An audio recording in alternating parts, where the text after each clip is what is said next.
Everyone, this is Taimur Shah Hussain and you are watching Be Inspired YouTube channel. आज की इस video में करंट जॉब अपॉर्चुनिटीज़ के बारे में हम डिस्कस करने वाले हैं। So let's start our video. हम ये देखेंगे कि current job opportunities as on date, आज के डेट पे 3 मई 2023 के डेट पे क्या क्या जॉब अपॉर्चुनिटीज़ करेंटली अवेलेबल हैं।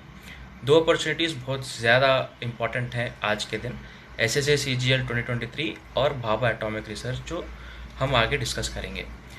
नेक्स्ट स्लाइड पे जाते हैं कि SSC CGL 2023 ये जो रिक्रूटमेंट जो अभी होने वाला है, ये आप जानते ही हैं, ये इलेक्शंस नेक्स्ट ईयर होने वाले हैं, तो ये बहुत ज़्यादा इम्पॉर्टेंट है, वो स्टूडेंट्स के लिए भी और गवर्नमेंट के लिए भी। गवर्नमेंट के लिए ये कैसे इम्पोर्टेंट होगा, हम ये बोनस पॉइंट्स में आपको बताएंगे। बोनस पॉइंट्स में अगर देखा गया तो फर्स्ट है, आप यहाँ पे देख सकते हैं कि पहली बात तो देखो, ह्यूज वैकेंसीज़ हैं। ऑब्वियसली इलेक्शन टाइम है, तो 7,500 टेंटेटिव वैकेंसीज रिपोर्ट की गई हैं। ये वैकेंसीज हर एक डिपार्टमेंट में लगभग लगभग अप्रॉक्स मोर देन 55 डिपार्टमेंट्स यहाँ पे पार्टिसिपेट करती हैं, हर एक मिनिस्ट्री पार्टिसिपेट करती हैं। तो हर एक मिनिस्ट्री से जब डेटा लिया जाता है, वो नोटिफिकेशन तक टेंटेटिव वैकेंसीज डेटा लिया जाता है इस अप्रॉक्स आइडिया के लिए कि इतने वैकेंसीज लगभग होंगी। तो लगभग 7,500 वैकेंसीज रहने की चांसेस हैं, और ये एक्सपेक्टेड ये भी किया जा सकता है कि ये वैकेंसीज इंक्रीज़ होंगी। जैसे कि आपने देखा, हम सब ने देखा कि 2022 जब CGL जब नोटिफिकेशन आया था लास्ट ईयर अक्टूबर में, तो 20,000 अप्रॉक्स वैकेंसीज बताई गई थी नोटिफिकेशन में ही, जो कि बाद में 36,000 तक इंक्रीज़ हो गई थी। तो 20,000 से 36,000, 16,000 का इंक्रीज़ हुआ था, क्योंकि यहाँ पे मिशन मोड स्टाफ सिलेक्शन काम कर रहा है, जो कि मैंने थर्ड पॉइंट में भी आपको बताया है कि SSC जो है मिशन मोड में काम कर रहा है।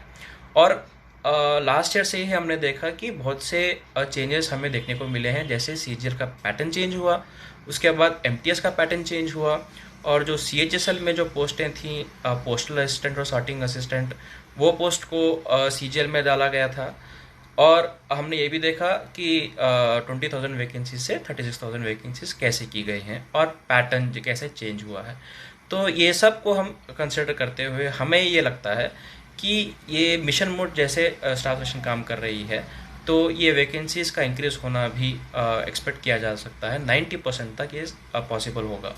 सेकेंड पॉइंट है positive impact of CGL 2022। Obviously, क्योंकि 36,000 जब वैकेंसीज़ हैं, तो जो लास्ट ईयर जो 2 to 3 ईयर्स से जो पढ़ रहे हैं, जो रिपीटर्स होंगे, वो मैक्सिमम वो लॉट जो है 2022 में वो सेलेक्ट होकर निकल जाएंगे। तो ये ज़्यादा पॉसिबल है कि वो अगले बार ना दें, मतलब इस बार 2023 के एग्ज़ाम में वो पार्टिसिपेट ना करें। तो ये फ्रेशर्स के लिए एक सुनहरा मौका है, बहुत अच्छा अपॉर्चुनिटी होगा। एंड जैसे मैंने कहा, मिशन मोड कैडर रिस्ट्रक्चरिंग की बात हो रही है। कैडर रिस्ट्रक्चरिंग हमने दो डिपार्टमेंट्स में अभी देखा है, एक डिपार्टमेंट में अभी देखा है और दूसरे डिपार्टमेंट में ये चल रहा है। वो कौन से डिपार्टमेंट्स हैं? एक तो CBIC जो कस्टम्स और एक्साइज डिपार्टमेंट है, उसमें कैडर रिस्ट्रक्चरिंग हो चुका है और बहुत से कुछ चेंजेस इसमें लेके आया गया है। जैसे पहले क्या होता था कि टैक्स असिस्टेंट से डायरेक्ट इंस्पेक्टर बनने के चांसेस थे। अभी एग्जीक्यूटिव असिस्टेंट, मतलब टैक्स असिस्टेंट से सीनियर टैक्स असिस्टेंट और सीनियर टैक्स असिस्टेंट से इंस्पेक्टर बनते थे। तो अभी क्या किया, सीनियर टैक्स असिस्टेंट को निकाल के एग्जीक्यूटिव टैक्स असिस्टेंट का पोस्ट डाल दिया गया है, और वैसे ही अभी इनकम टैक्स डिपार्टमेंट में भी होने वाला है। तो ये न्यू रिक्रूटमेंट रूल्स चेंज हो रहे हैं, कैडर रिस्ट्रक्चर हो रहा है, नए पोस्ट आएंगे, और जो करंटली जो जितने भी स्टाफ वर्किंग हैं और करंटली जितने भी स्टाफ अभी रिटायर होने वाले हैं, उनका भी डेटा कलेक्ट करके वैकेंसीज रिपोर्ट की जा रही हैं।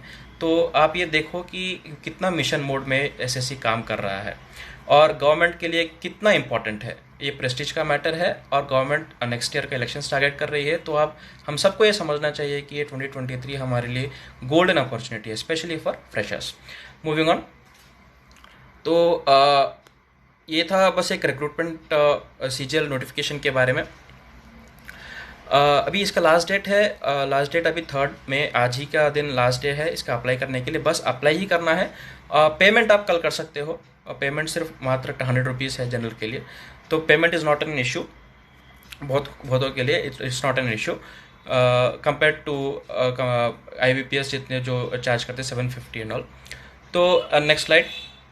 यहाँ पे देखा, यहाँ पे एज भी आप इसमें ऐसा ना समझें कि आप 26, 27, 28 ईयर्स आप क्रॉस कर चुके हैं और आप किसी में भी आप एलिजिबल ना हो, ऐसा ना समझें। आपको गवर्नमेंट हर तरीके से आपको अपॉर्चुनिटी दे रहा है, आपको यूटिलाइज करना है। कि आप देखो, असिस्टेंट ऑडिट ऑफिसर है यहाँ पे 18 to 30 ईयर्स, मतलब अगर आपका एज 27, 28 भी है, ये मैं जनरल कैटेगरी के लिए बात कर रहा हूँ। ये अगर अदर कैटेगरीज OBC से हो या SC ST से हो तो डेफिनेटली एज रिलैक्सेशन आपको मिलेगा। अगर आप एक्स सर्विसमैन से भी हो तो भी आपको एज रिलैक्सेशन आपको मिलेगा। तो आप देख रहे हैं कि यहाँ पे देखो, assistant audit officer 18 to 30, assistant accounts officer 18 to 30, ये CAG डिपार्टमेंट मतलब audit department and accounts department में है। 18 to 30 ईयर्स का आपको एज लिमिट है। तो आप ये देखो कि आप अगर 27, 28 के हैं तो आपको कोई दिक्कत नहीं है, आप अभी भी गवर्नमेंट एग्जाम्स के लिए आप प्रिपेयर हो सकते हो, दे सकते हो और गवर्नमेंट ऑफिसर बन सकते हो। उसके बाद आप देखो, ये पे लेवल 7 है। लेवल 7 में 20 to 30 अलग अलग पोस्टों की अलग अलग रिक्वायरमेंट्स हैं। जनरली थोड़े पोस्ट जैसे स्टैटिस्टिकल ऑफिसर के लिए अलग रिक्वायरमेंट है कि आपको स्टैटिस्टिक पढ़ना चाहिए, मतलब आपको आपने पढ़ा होना चाहिए, आपके एजुकेशन क्वालिफिकेशन में वो होना चाहिए स्टैटिस्टिक्स एक सब्जेक्ट। अदर जितने भी पोस्ट हैं मैक्सिमम 99% पोस्टों के लिए जनरल डिग्री चाहिए, मतलब any degree from recognized institute. Now moving on, ये सारे हमने पोस्टों के बारे में बताया। ये अलग अलग लेवल के हिसाब से ये पोस्ट यहाँ पे स्टाफ सिलेक्शन रिक्रूट करता है। Level 6, level 5, level 4। जो कम से कम लेवल है वो लेवल 4 है, जिसका ग्रेड पे स्टार्टिंग ही ग्रेड जो बेसिक पे है वो 25,500 है। तो मतलब सोचो, आपको इन हैंड आपको 35 प्लस आ रही है यार। ये लेवल 4 थ्रू CGL होगा। उसके बाद हम देखें जो मेजर जो अब इम्पॉर्टेंट रिक्रूटमेंट है अपार्ट फ्रॉम स्टाफ सिलेक्शन, वो है भाभा एटॉमिक रिसर्च। यहाँ पे ये इसलिए इम्पॉर्टेंट है कि यहाँ पे वैकेंसी ज़्यादा है, 4,374। And second reason is technical profile है। मतलब यहाँ पे आजकल ज़्यादातर जो BTech ग्रेजुएट्स हैं वो सारे प्राइवेट फर्म्स को सिलेक्ट कर रहे हैं।